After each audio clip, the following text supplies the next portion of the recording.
had a few weeks off, but it's back to the content mines. And the OG Dry Boys, we are riding again today. It is me, Will, Felix, and Matt. Fellas, welcome to 2025. Welcome back. Let's hit it hard.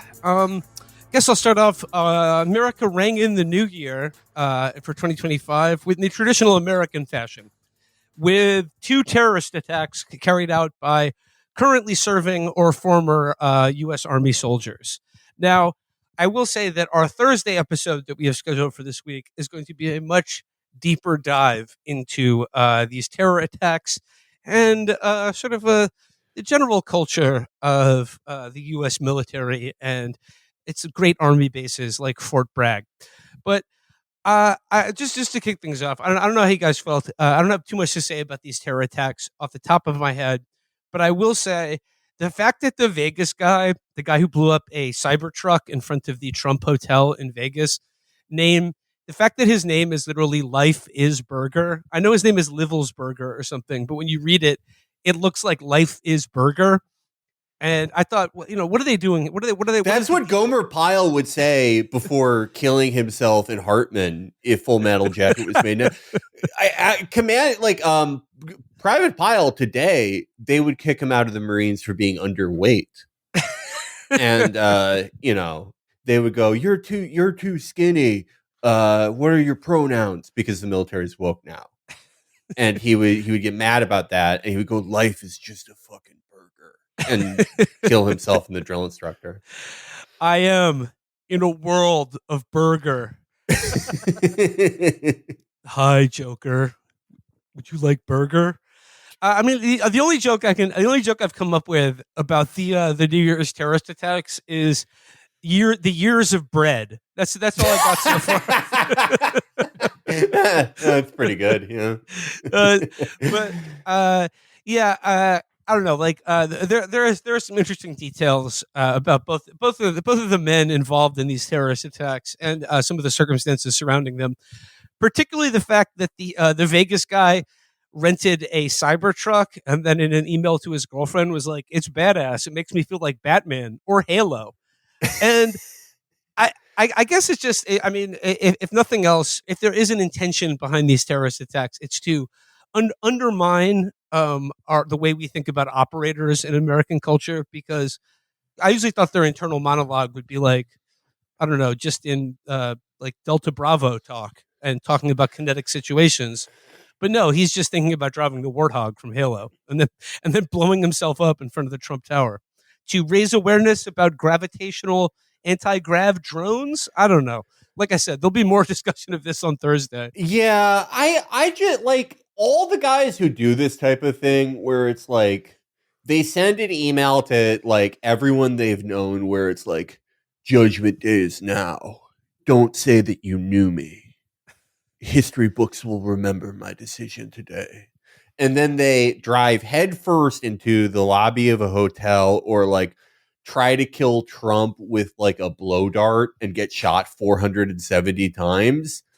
It's a lot of the times it seems like these guys like are Trump guys and they just, I don't know what they experienced. Maybe they had an internal monologue for the first time in their life and they're like, who the fuck is telling me to do all this gay shit? I don't know.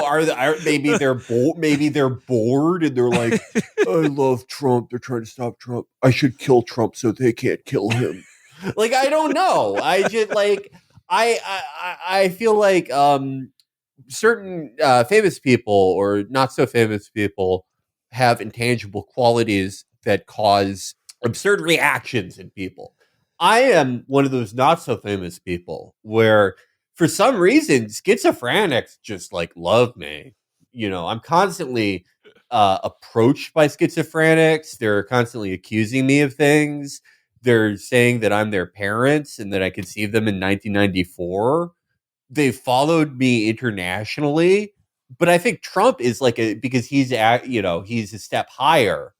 He's like, there's just something about like the timbre of his voice or his look or whatever that it attracts people who like are like sub Timothy McVeigh IQ, so they can't actually really kill anyone, but they have the same impulse to do a terrorist attack, but because they're bored.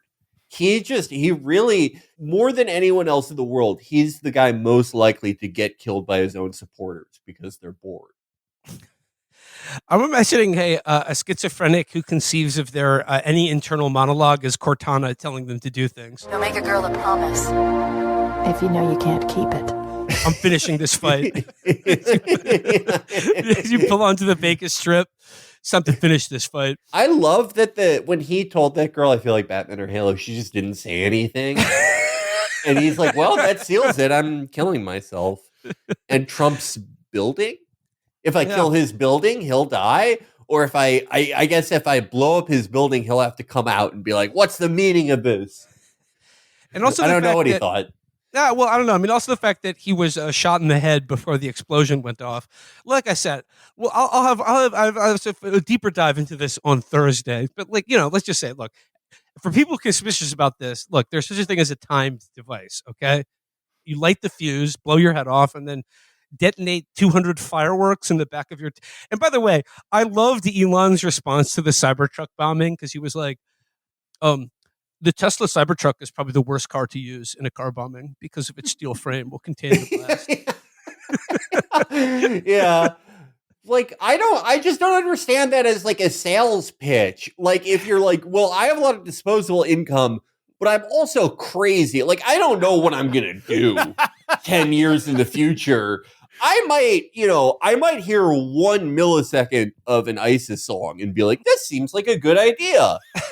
But I don't want to hurt anyone when I do. Like, I know now that that's a bad thing to do, but I won't know it then when I go crazy. Well, I mean, I guess that's the first thing, or at least just covering the things that we missed over the last couple of weeks is, I don't know, like the rise of Elon Musk is just like, he's having a good old time. He's christened himself Cecus Maximus.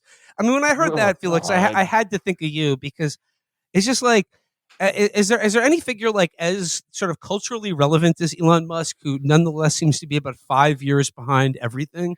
Yeah, that is what really fucking astounded me is, okay, where did he find someone that was doing like Keck stuff? In the year 2024 or wherever he found it, like, you have to go back so far to find like Keck accounts.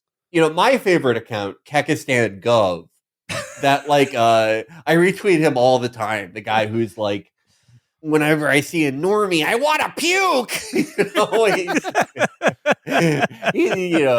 I like the Kekistan stuff is so innocent compared to what we have fucking now. Yeah, it's like Kekistan is like fucking lame. If you go on those inactive Kekistan accounts, I find they're always saying stuff like Kekistan stands against all discrimination, you know? And it's like, that would not fly. Now, like, if you were the coolest Kekistan guy in 2017, you would be called gay by videos of moms being beheaded. Who's like, you know, now the new co-chair of the Trump campaign. Like, you would get laughed out of the room. But Elon, I don't know what's going on with him. He saw this stuff and he's like, oh, is this Groyper? It's actually quite funny. It's like a Roman. It's like a Roman, but he's a frog. And therein lies the joke.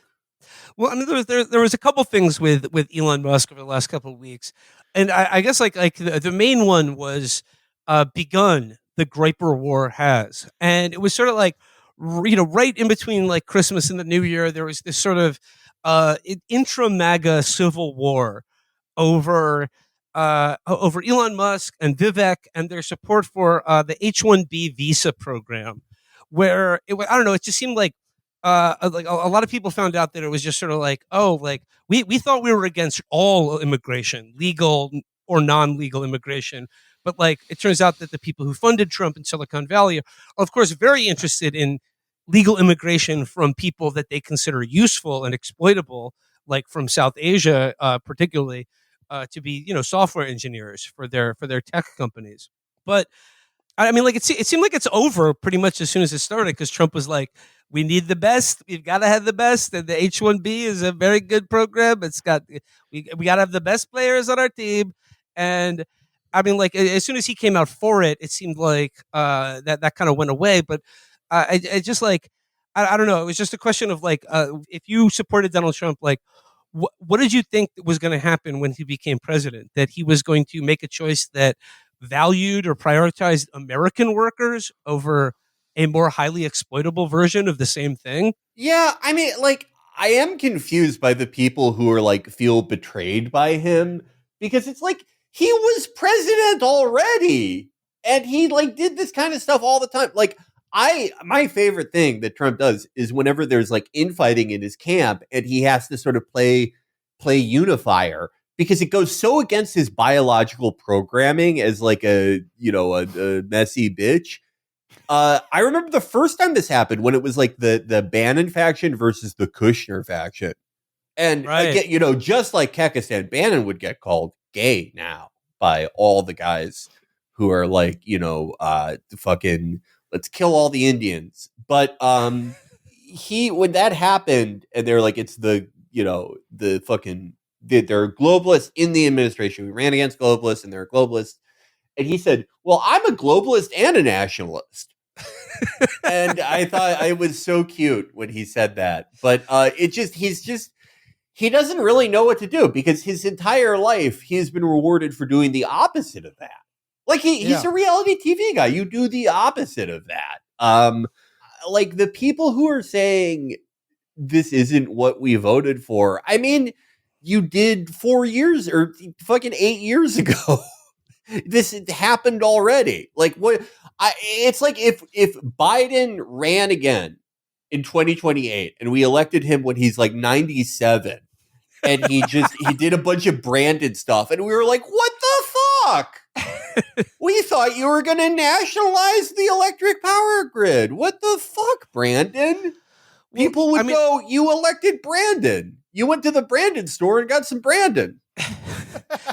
I mean, I think the reason that people got so riled up over this, though, I mean, I think the inciting incident, what I think will be in the years to come will be regarded as sort of a Martin Luther 95 Theses moment, was Vivek Ramaswamy's book length tweet explaining that the problem with Americans, i.e., white Americans, is their rotten, stupid, lazy culture of entitlement and sloth and indolence. Yeah. Because I really love this post because I mean he's just doing the pull up your pants thing, but he's applying it to native born white people, in terms of like and promoting the values and culture of East and South Asian immigrants. And I just want to read a little bit from this post because I find it fascinating. Vivek writes, the reason top tech companies often hire foreign-born and first-generation engineers over native Americans isn't because of an innate American IQ deficit, a lazy and wrong explanation. A key part... I mean, it's that's very generous of you, Vivek. Because I mean, basically, he just goes on to say that it is a fault of them. He said he uses it's key part of it comes down to the C word, cunt. No, culture. Their moms have like their pussies are too deep. When the kids fall out of it, they start with head trauma. Their pussies are sideways like Asian parents. We're smarter because we come out sideways. Yeah, the C word culture. So like he's letting white Americans. It's not a problem with our IQ. Our IQ is at least as good as the dumbest Chinese kid, but our culture is lacking. Our culture is lacking. And he says here, tough questions demand tough answers. And if we're really serious about fixing the problem, we have to confront the truth. Our American culture has venerated mediocrity over excellence for way too long, at least since the 90s and likely longer. This doesn't start in college. It starts young. Oh, so around the time that you were a kid and experiencing culture? That's very coincidental. Well, I mean, the cultural references in here are fascinating. He says, a culture that celebrates the prom queen over the math Olympiad champ or the jock over the valedictorian will not produce the best engineers. A culture that venerates Corey from Boy Meets World over Zach and a culture that venerates Corey from Boy Meets World, or Zach and Slater over Screech in Saved by the Bell, or Stefan over Steve Urkel in Family Matters will not produce the best engineers. Now, I mean, I'm just trying to. Screech wasn't smart. No, he wasn't. No, he was just annoying. Urkel was smart. Vivek, you don't even know anything about this culture. What are you talking about? Yeah, but he's a huge hog. I mean, first of all, like, I love the idea that, like, I mean, it's hard to imagine an American culture, and I guess this gets my native-born nationalism up.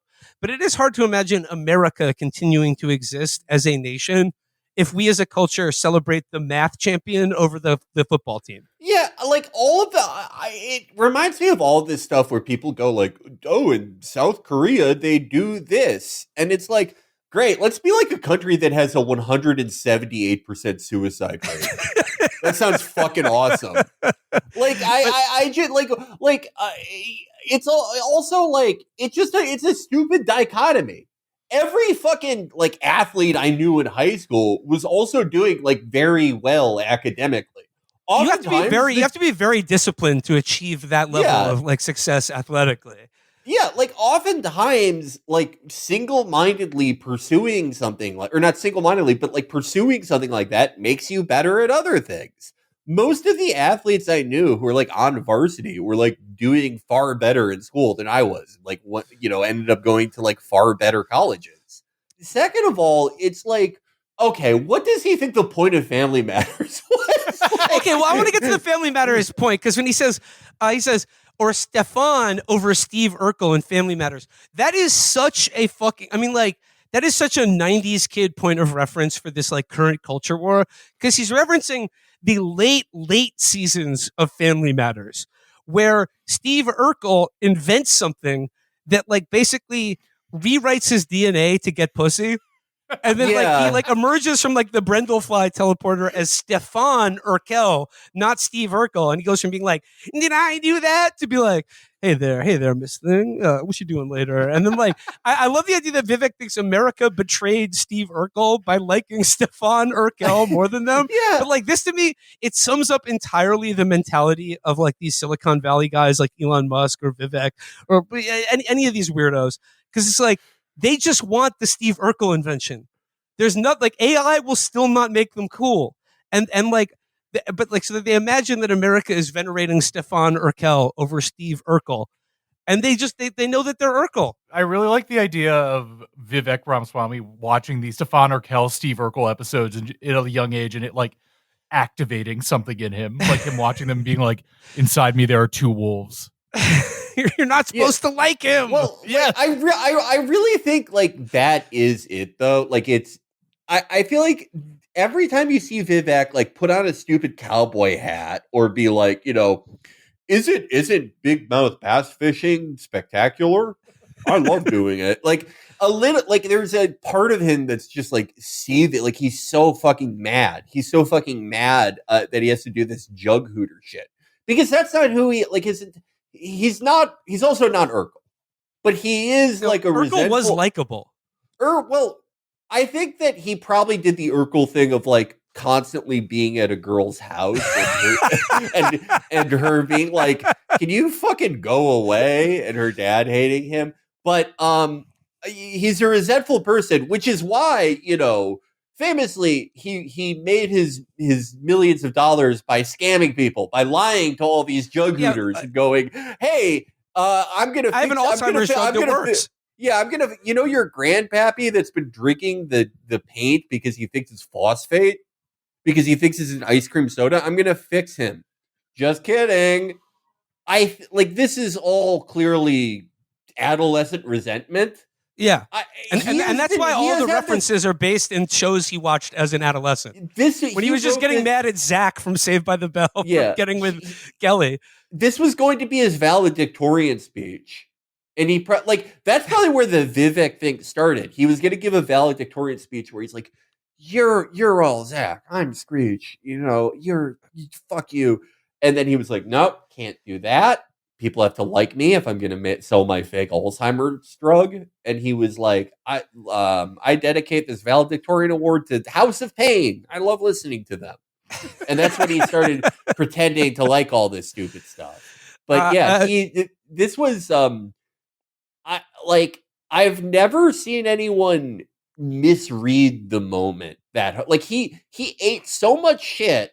He laughed at jokes about him running a 7-Eleven in the White House to get close to Trump and ingratiate himself with all these people. He's like, yeah, I do wipe my ass with my hand. Terrific. All so he could get to this position and be like, we need coding wilderness programs for jug hooters. I don't know. He's I don't know what he's going to do now. Well, I mean, people are going to remember this. But like he says in the beginning, he's like, it's not for any like lack of IQ that they're being hired, and then he makes it all about culture or whatever. But like this lies the main reason why this program exists is so that this same people can be hired to do the same job for considerably cheaper and in a state of greater precarity. Like they're like these jobs that's below market rate. There's no citizenship, and their visa for being in this country is tied to their employment. So that, I mean, like, obviously Silicon Valley would love all their, if we want Silicon Valley to hire native born Americans, we just need to tie American citizenship to your employment at Tesla. There have been some great takes about all this, and I'm not getting into the H1B visa itself yet, but did you see Patrick Bet David? Oh my God, yes. This has been an all-star month for every like Iranian or Indian MAGA guy to like just, come out the gate swinging and piss everyone off. Patrick Bet David, who I don't know what he does, he said, when I came to America as a Persian immigrant, belying the fact that his family were like Savak torturers who came here with like fucking, priceless gold and jewels hidden in fucking toothbrush containers that they plundered from Zoroaster's tomb. He said, when my only advantage I had was that I would work 100 hours over everyone else. And it's like, doing what? Being Patrick Bet David? Providing valuetainment. Yeah. When I got hired at Valuetainment in 1979. Felix, did you see the painting that Patrick Bet David has in his thinking room? No, what is it? Okay, oh my God. This is like as a fallout from all of the actually like right wing or I don't know, like 100% anti-immigration MAGA people are furious at him now, so that they've like surfaced this like video where he gives a tour of his house, and in the house he gives a tour of what he calls his thinking room, a room he goes into when he wants to think. I thought that's what you were calling it. No. So he has a giant painting in his thinking room, and this is a custom painting that he commissioned, very much in the style of dogs playing poker. But the painting pictures, it's like a bank vault, like a huge a bank vault, like a safe door opened. And then inside the safe is another thinking room with bookshelves and fine chairs and tables. I just put a link of it to the chat. In fact, also I'll screen share. Okay, so in this painting, it depicts him, Patrick Bet David, in a thinking room inside a bank vault. Conversing with Abraham Lincoln, Albert Einstein, John F. Kennedy, the Shah of Iran, Dale Earnhardt, Milton Friedman, and Martin Luther King Jr.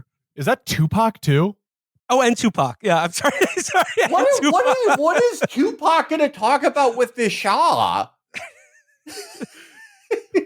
Jesus.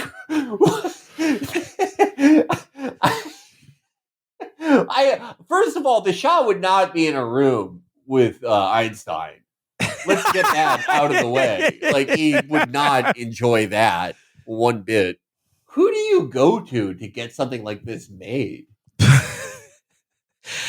Let me ask you, gentlemen, if you had a thinking room, what great thinking figures would you want to inspire further thoughts in your own head? I would have not just a bust. I would have a full motion statue of Maitreya, Dan Quinn. It would be motorized to stimulate his amazing hand speed in his prime. I would have a Demonius X bust where it's on my shelf, and if you move the jaw, if you tilt his beer can up, it opens a secret room. And that's the true thinking. That's the internal monologue room that you can go into. And it's, if anyone's played the Dartmoor level of Hitman, it's like the secret rooms in that. And then when you go in there, it's all my guys, Agent 47, Trigger from Ace Combat, all the Halo, Master Chief, Solid Snake, all of them played by actors, living in this tiny crawl space in between rooms 24 hours a day. And they have to stay in character the entire time because I can come to them at any time, with any problem. And they have to answer me in character. The guy who's playing Kiryu has been playing that role in my house for 29 years. He's now the same age as Kiryu in the games. He's 64. The secret key is a flashlight.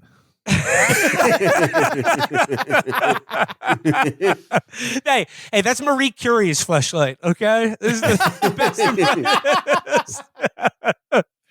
Only the smartest flashlights for me, please. This is the thinking room. And what I love about that painting is that it portrays his thinking room in a bank vault, because the thoughts taking place there are so valuable. They're so value-tained.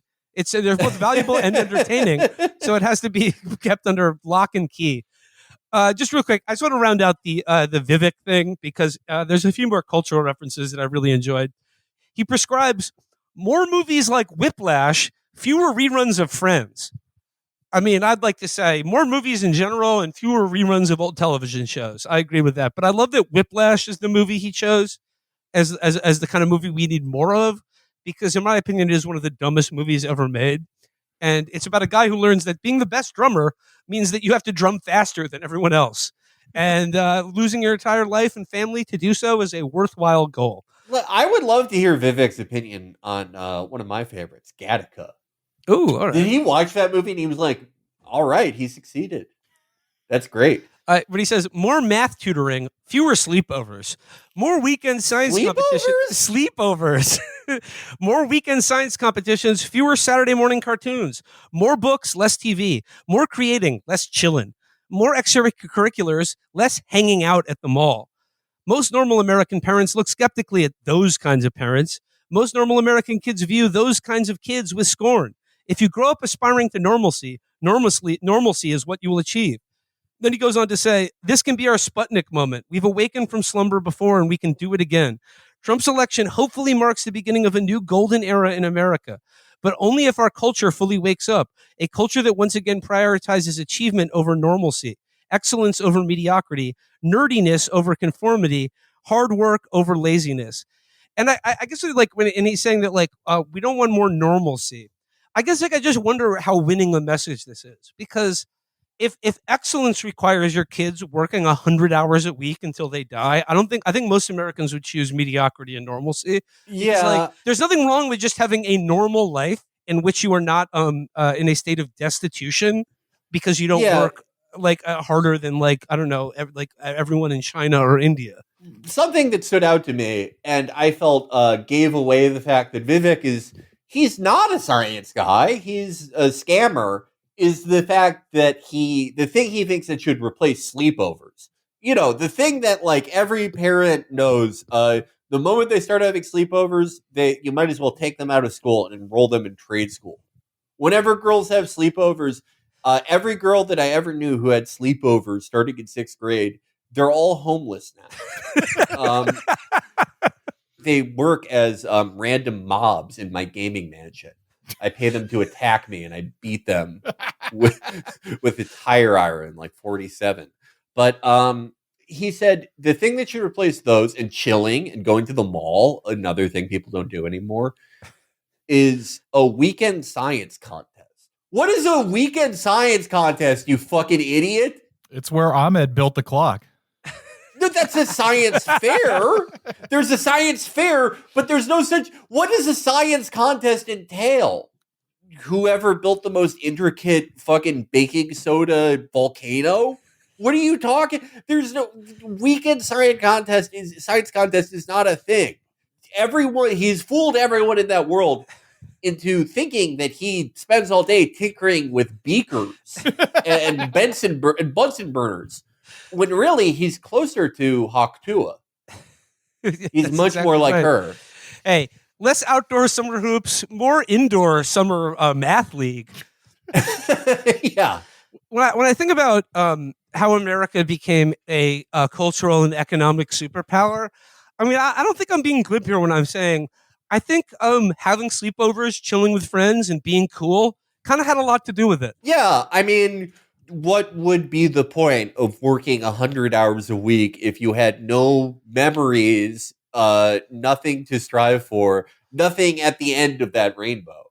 I mean, I guess for Vivek, it's the end of the rainbow is becoming the president and delivering a State of the Union where you're like, we're ceremonially killing Stefan. we're ceremonially sentencing Homer Simpson to prison. yeah. I am gonna behead Bobby Hill with a kukri knife. We dance around the obvious, right? Performance equals citizenship. Yes. You know, Yes. if you Yeah. know, productive, then fuck off. But of course, no one else deported to. So it's like performance, we're dropping into the volcano. The baking soda volcano. That's the baking soda. Yeah. But I mean, like, I guess like a corollary to this blow up over the H1B program, the visa program, is this incredibly ever evolving position of liberals and how they feel about immigration in this country. And Felix, I know you pointed this out this week because Bernie was the one who came out and said actually this H1B visa program actually does harm American workers, and it's only seeking to create a thoroughly exploitable class of guest workers at the expense of jobs that should rightly go to Americans for a better wage. And then just the torrent of people being Bernie is a white supremacist now, and it's just what do they want out of immigration? To say that I mean look there'd be no problem with the program, like I said, if they just paid market wage, because for these same jobs, and there was citizenship at the end of it or whatever. But this is just a purely a program of just exploitation, and that does indeed come at the expense of American workers. But just the evolutions that they've gone through from being kids in cages is the most horrific atrocity imaginable to Donald Trump won't even let us implement his own border plan that gets rid of the legal right to asylum, to then just being being critical of the H1B visa program. It means that you're racist against all South Asians. Yeah, no, you cannot have all three. It's not possible, no matter how hard you try. And it's just immigration in general and wages. I feel the thing that I've seen on the liberal economic side of it for the longest time has been, well, okay, yeah, companies do pay these people, especially in agribusiness, they pay these people significantly below market wage, but that doesn't drive wages down because, and it's well, why, then that would be the only time in history that has ever happened where there's a group of people that you can pay significantly less. Sometimes it's enshrined in law, the reason that you can do that. Sometimes you are just breaking the law, but that it doesn't drive down wages. Why? What? Someone is lying here. And of course, that's not the fault of the immigrants, but No. it is in general. I just, immigration is in a way, the only people that are kind of honest about it are the groypers. They're the only ones who are kind of saying what they want. Because everyone else, they're dressing it up in this flowery shit. For liberals, it's you don't want taco trucks. Who's gonna clean your toilets, Mr. Trump? Blind the fact that they also want incredibly cheap labor for their companies, for their households. And most of all, they want to feel like they're doing something for somebody while also exploiting them. For the pro H1B side of MAGA, it's the same thing. We're making them based by making them Americans. They're more based than most Americans. They come from based cultures.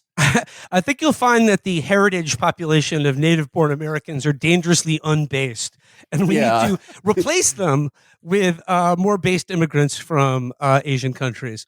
But also, to the food truck thing, there's also this rhetoric that's being employed by Trump now, but also liberal defenders of this about the best and brightest from the world over, which that sounds good. America, the land of opportunity. Why wouldn't we want the best and brightest from everywhere? But when that process is sort of draining the best and brightest from the countries that they're born in for our benefit at the expense of those countries, it's wouldn't the best and brightest of those countries prefer to just be the best and brightest of India or elsewhere rather than do it here for our benefit? That is the main thing, really, that I think with all this. The delusion on for everyone, right, is that everyone wants to come here because of these innate, intangible qualities that have very little to do with economics about America. That America is so great that everyone would kill themselves to be here.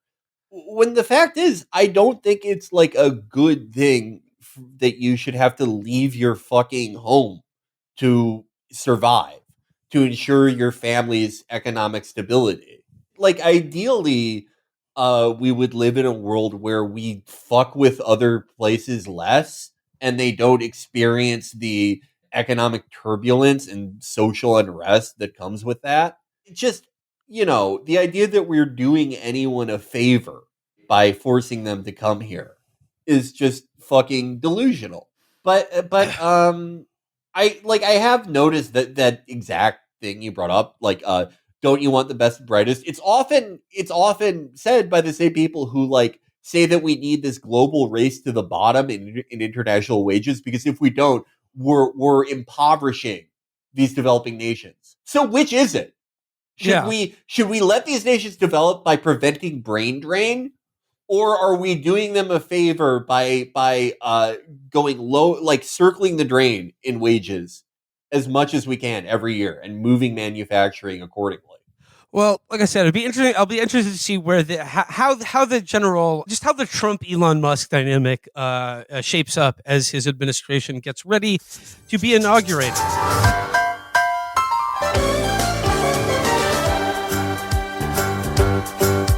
It's a rare condition this day and age to read any good news on the newspaper page. Now, I'd like to move on now to the waning days of Joe Brandon, the waning era, the waning minutes, hours, days of the Biden era of American politics. And I did see a great clip earlier today. It's a video. Biden snaps at reporters. My being the oldest president, I know more world leaders than any one of you ever met in your whole goddamn life. I know more world leaders than any of you have ever met in your whole goddamn life. And that's such a funny thing to brag about. I would hope you were alive for many of them. Yeah, no, I would presume a 27-year-old Bloomberg reporter has not met the Kaiser like you have. I've been to more states than any of you fuckers. It always reminds me of Andrew Hudson's "Listen, kill yourself." Listen, kill yourself. Listen, kill yourself. I do want to talk about some of the great pageantry as in the lame duck session of a presidency, but I want to talk about this year's Medal of Freedom recipients. The Medal of Freedom. It was a doozy this year. Oh my god! My god! So these are all the people that in one of his last acts as president of the United States, Joe Biden is bestowing the Medal of Freedom. It's really one of the top medals that America can give people, and I just like to run down the list of some of this year's recipients, beginning with Bono.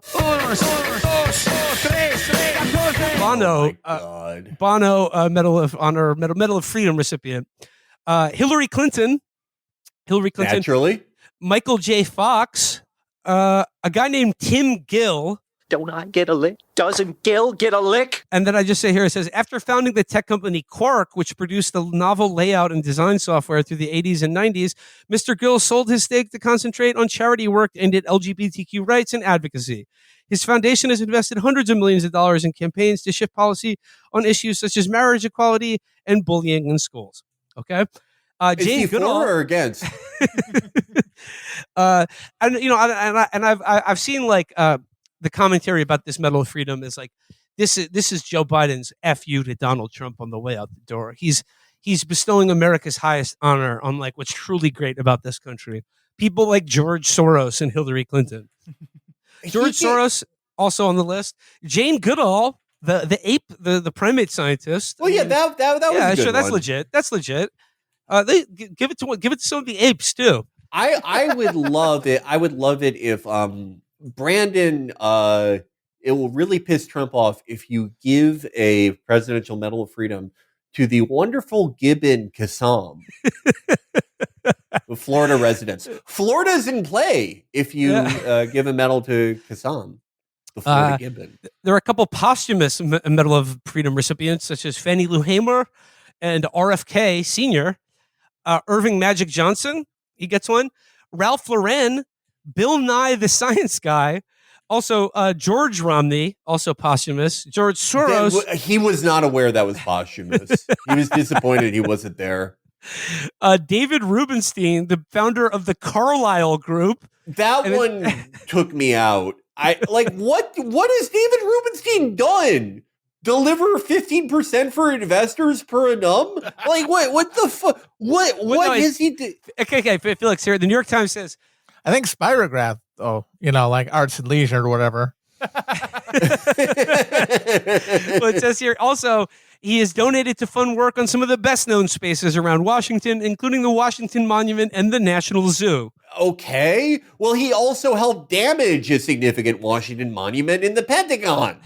Has everyone forgotten? I think that was part of the community service he had to do after doing 9/11 with everyone. He's done some great work to revitalize Lower Manhattan. Yeah, he was doing urban renewal to the Pentagon in Shakesville, Pennsylvania, and New York. Also, Denzel Washington. I mean, like, whatever. Everyone loves Denzel, but isn't like the Kennedy Center honors more for artists? I don't know. I mean, Denzel got no complaints there. Anna Wintour and Lionel Messi. Lionel Messi's not even American. What the fuck is he getting the Medal of Freedom for? He's played for Inter Miami for like a year. That is front runner bullshit right there. Lionel Messi. The Argentinian? He's from Argentina. What the fuck has he done for America? He hasn't even. Okay, if he started playing for the U.S. men's national soccer team, okay, then give him the Medal of Freedom. If he wins a World Cup for America, why do you get a medal for playing soccer in Los Angeles, Miami? But whatever. Who cares? Who cares? Same shit. Same shit. But the main Medal of Freedom recipient that I want to talk about is Jose Andres. And like, when I saw that he was receiving this medal, I was like, Jesus, that's embarrassing. I mean, like, how do you even how do you have the audacity to invite him to something like this? But then I saw that he was there and looking like with a dumb grin on his face as Biden pinned this medal on him. But like, I know I shouldn't be shocked about this asshole and his behavior, but like, what a fucking fraud this guy is. But like, Joe Biden killed his own employee. He killed his employees. He like murdered 7 of his employees. And he had some line where he posted about it where, what he said? When I first arrived in Washington, D.C. in 1993, Senator Moynihan told me, if you love America, America will always love you back. What a fucking thing to say. Like, I mean, isn't this sick? This is sickening. Like if you're the family members of like the people who Israel killed who were working for the World Center Kitchen, how do you feel about this fat asshole being honored by the guy who killed them? He knew he was probably going to do this when he was talking to their families, I presume. If you knew you were going to do this, you might as well have put a basketball hoop above their fucking caskets and slammed a ball in their faces at their service. Jesus Christ. Like, I saw a lot of people comparing this to when UPS thanked the police for killing their driver. Yeah. This is actually This is kind of- considerably worse than that. Yeah, this is worse because it's like the self-congratulatory element of this is just so fucking nauseating. And like honestly, When I read this post, I got on my knees and prayed that Russia would develop a chef-seeking missile by the next time he goes to Ukraine. I mean, I can't help but view that this honor being bestowed on him is sort of like payment for him keeping quiet about who killed his employees, and like also just like being like, oh, I support humanitarian aid work the world over. It's so important that we have to feed the suffering and dying, but like never to make a political point about Israel or America's funding of it. I think the medal to get this asshole to shut his mouth, as if he was ever inclined to say anything in the first place, because just the fact that he was like so happy to show up and receive this fucking medal, like, oh. God damn it. Yeah, one of the most cynical fucking things I've seen during a very cynical era. I still think that the photo of Biden sickeningly giving the medal to a sort of blonde Bono. Bono kind of looks like the woman who talked about holding space with Ari. Bono looks like Glenn Close these days. Yeah, that I think is still the defining image of the Brandon Reich. I hope that they make a documentary, or not a downfall type movie about the last 3 weeks of Brandon. Oh, that'd be amazing. I've really enjoyed watching it. Another $4 billion to Israel on the way out the door. 8. I'm sorry. Or maybe Ukraine's getting some too. This is from Semafor, where they collated some of the smartest, best news people in the country and asked them what they got wrong in 2024. And you know, I feel a little annoyed that we were not consulted on this, but then I remember we're not wrong about anything ever, so we wouldn't really have anything to contribute. That's true. I do want to talk about a few choice examples here from Semafor, and the first couple ones I want to talk about are all Joe Brandon related, beginning with Tim Miller, host of the Bulwark podcast. I think I judged President Biden too generously for most of his term, and he revealed himself to be less concerned about protecting our democratic institutions than legacy. As a result, both will be badly tarnished. I thought Trump would have the juice to get Matt Gaetz through and was surprised he pulled out, so to speak. I thought the Nuggets would be able to overcome an offseason that was panned by the basketball pundits, and it seemed like my optimism was misplaced there. I love being like, I got the central question that my job pays me to talk about wrong, but then I'm going to throw in a cutesy little thing about like, oh, I thought the Nuggets would win to go to the finals again. Yeah, I'm a stupid fucking hack, and I was so entranced by access to watch Brandon eat applesauce that I lied in everyone's face for 4 years. But I didn't know my Nuggets. I guess no one's paying you to be a pundit about the NBA, Tim. So no one gives a shit that you were wrong about who would win the finals this year. I think we got to put our foot down now. I've seen too many of these types of posts from too many politics guys where they're like, well, the question is next few years will the GDP, blah, blah, blah, the consumer price, and will fucking Giannis, blah, blah, blah. It's okay, basketball sucks. Kill the NBA. If you watch basketball, report to City Center 17. We're throwing you in a mass grave. Basketball is out. All residents will have to watch Dana White's power slap or be killed. Here's another one from Brian Lair, host of the Brian Lair Show. Many callers to my show said Joe Biden was in no shape to run for re-election. I mostly dismissed it as ageism. Then I watched the debate. Whoa. Also, I never thought Juan Soto would sign with the Mets. Oh, fuck. My God. Like, well, also, kill sports. Okay, sports fucking sucks. Well, like you should have known Juan Soto was going to sign with the Mets. I did, but he's like, yeah. Many callers to my show said that Joe Biden was too fucking old to run for president, and I dismissed them as being ageist. But here's like, I never thought the Yankees would lose to the Dodgers. Like, just this glib, like, hey, like we all get some things wrong from time to time, like. You know, but here's the granddaddy of them all. Here's the best one by far, and it's from our old friend Matt Iglesias. Now, what I love about Matt Iglesias is that he has removed 1 billion Americans from like all of his official CV that he gives out to when people want to interview him. So it no longer says author of 1 billion Americans. So every time I see anything from Matt Iglesias outside of Twitter, it says Matt Iglesias, slow, boring. And I love how Matt Iglesias, fat and boring. I liked it when they would go Matt Iglesias, author of 1 Billion Americans, because it made me think of him as like a Genghis Khan type who has like a million wives. He's just fucking all the time. He's birthed 1 billion Americans. Women can't resist him. He's like that giant tortoise that's like sired like most of the tortoise population. He's 112 and still going strong. It would be funny if they were like, Matt, what did you get wrong this year? And he was like, I tried those vibrating panties from Amazon. They don't work. I only created 4 million new Americans this year. But he says here, I thought Joe Biden was going to prove his doubters wrong at the big debate. I know that ever since that humiliation, the whole world thinks the entire media was in on a massive cover-up. But the fact is, many of us, and seemingly many members of his team, genuinely thought the situation was better than it was. In a lot of ways, it's more embarrassing to have been gullible and wrong when so many people with no sources and no inside info could see it clearly. But that's what happened. I was just wrong about that, and one of the big questions of the year.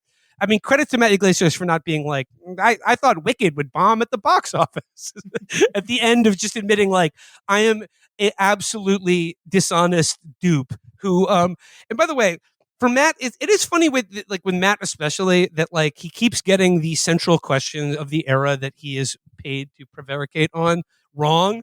But it's funny because like he gets it wrong in the same way every time.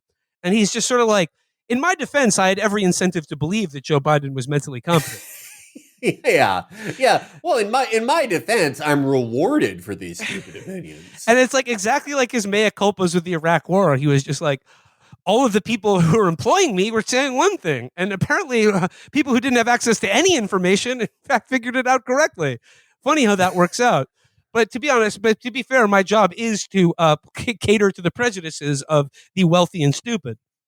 There's another sort of there's people who said they got the election wrong. I mean that's kind of boring, but like more interesting if to me are the ones where people were asked what they got wrong and then just like basically used it as an opportunity to talk about how right they are about everything. Like for instance, Barry Weiss, who writes, "Objects in the mirror may be closer than they appear. That's the warning I'm taking into 2025.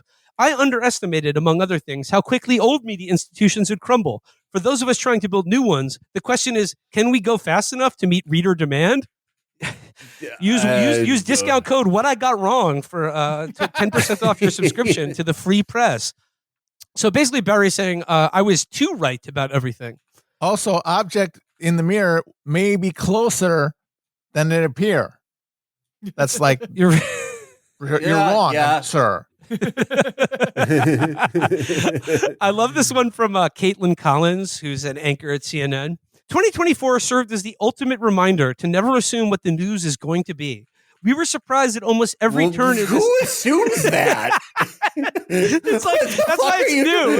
It says tomorrow something new will happen. What do we call it? I don't know. Yeah. What? This is so fucking stupid. It says here, we were surprised at almost every turn of this election. As a reporter, you should always operate with an open mind. It's easy but risky to think you know where a story is going. This year reminded us that we don't. Like, they shouldn't have published that. You got to say one thing you got wrong. This is just dribble. What the fuck? Like, all of the things in here that aren't just like, I thought that Biden could live another 100 years are like fucking pablum. What did I learn this year? I learned that summer and winter can often be in the same year. And just because it's hot one day, don't throw away your parka. You're going to need it probably this year. And then finally from this one, the thing I'd like to point out here is like there was a response to this question that is basically like a serial killer taunting the police. And that comes from Jeffrey Goldberg of The Atlantic, who writes, "One thing I did not see coming, the fairly comprehensive dismantling by Israel of Hezbollah, the subsequent collapse of the Assad regime in Syria, and as a consequence, the partial neutralization of Iran.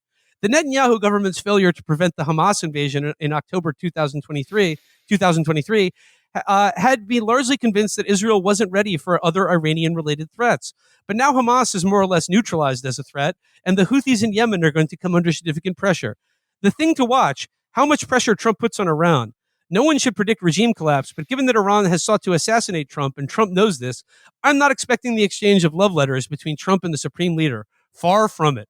Thanks for that, Jeffrey. I mean, he was being like, I expected there to be more resistance to the Holocaust I'm supporting, but I've been pleasantly surprised at how it's gone. Yeah. Presumably he wasn't surprised that he could achieve climax while watching a video of a kid dying.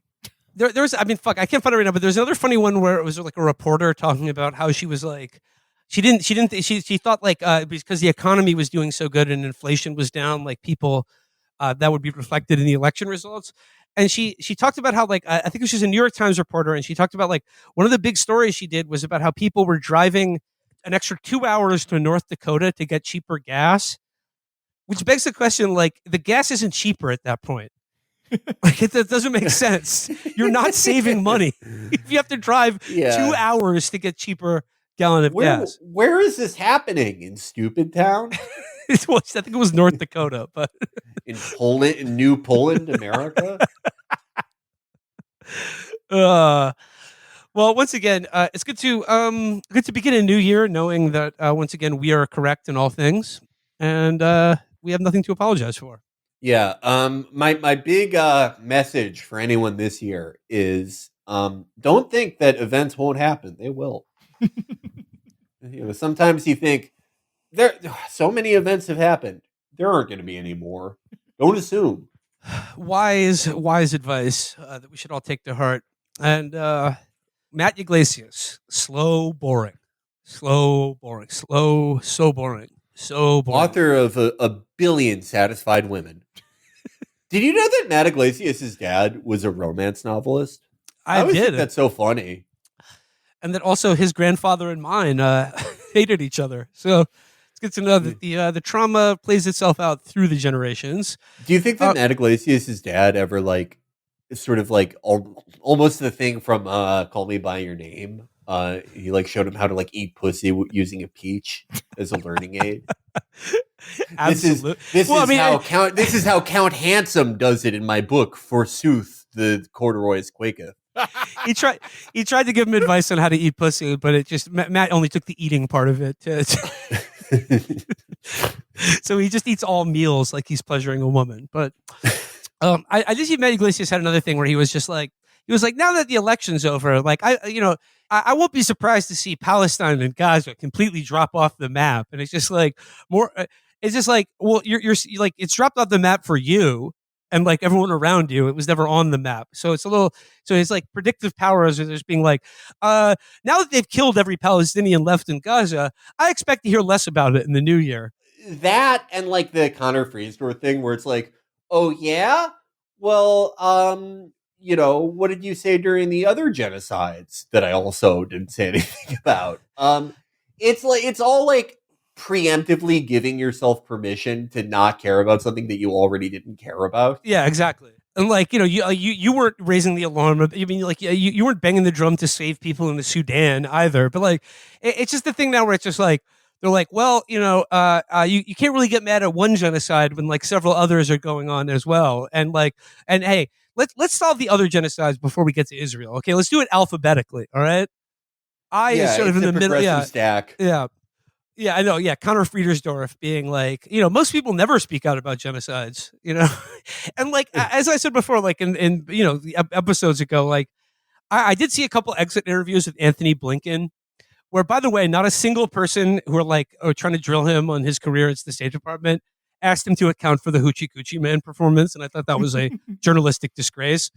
But like they were like, I think it was like New York Times actually asked him like, how do you feel that most of the world thinks that you've presided over a genocide? And he was like, well, first of all, it's not. And like then like after saying that what China's doing to the Uyghurs is a genocide, he was just like, they were like, would you like to explain the difference? And he just goes, no.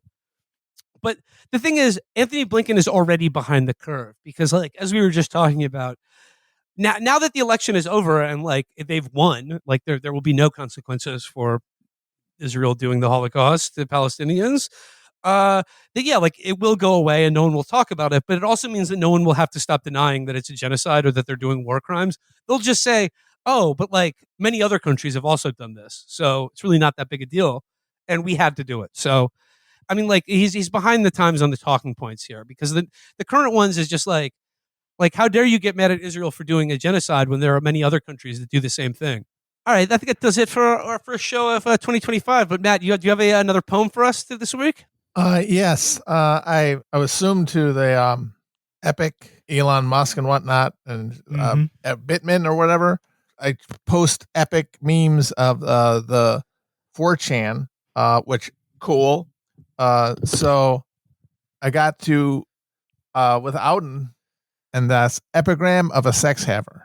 The illusions of some of competence of a kind is what is after. And irony he invented was easy to understand. He knew conspicuous care like the back of his hand, and was greatly interested in crypto and speaking leet. When he laughed, delusional transhumanists burst with his laughter, and when he cried, the Tesla exploded in the streets. I'm sorry we didn't get to the Adrian Dittman thing in the Musk crashing out section, but I mean, I've seen some speculation. I've seen some news reporting that Adrian Dittman actually is his own person, which I think sucks. And I don't know which explanation is stupider, but like, if indeed Adrian Dittman is his own person, like the net effect of that is like, wow, there's two guys that are stupid and annoying in exactly the same way, and even have the same stupid voice.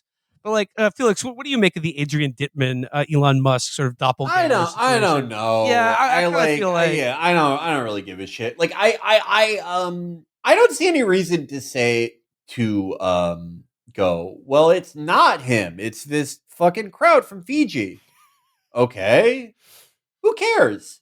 And I guess like I think people really want to believe it because it's so embarrassing. Like it's because if it is Elon Musk pretending to be this other guy and only replying things like that about how great Elon Musk is, that's pathetic and embarrassing. But like the behavior that Elon exhibits under his own name is already unbearable and just beyond the pale. It also seems equally impossible to imagine that Elon doesn't have dozens of other accounts that look, if I owned X, I would have 40 accounts that I was just checking to see how basic functionality worked, even if I was like a sensible person. Of course he has other accounts on the site.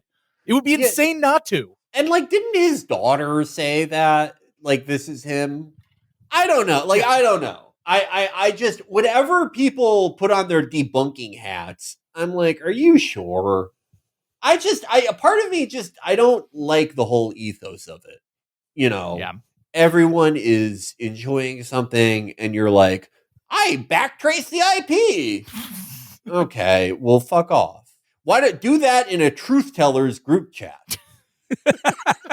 Leave the rest of us to have fun. All right. Well, I think that does it for today. By the way, today is January 6th. Happy anniversary, guys. Happy J6, everyone. Happy J6. The greatest family vacation of all time. And by the way, when we lost our mutual girlfriend, Ashley, the woman we were all dating on that horrible day.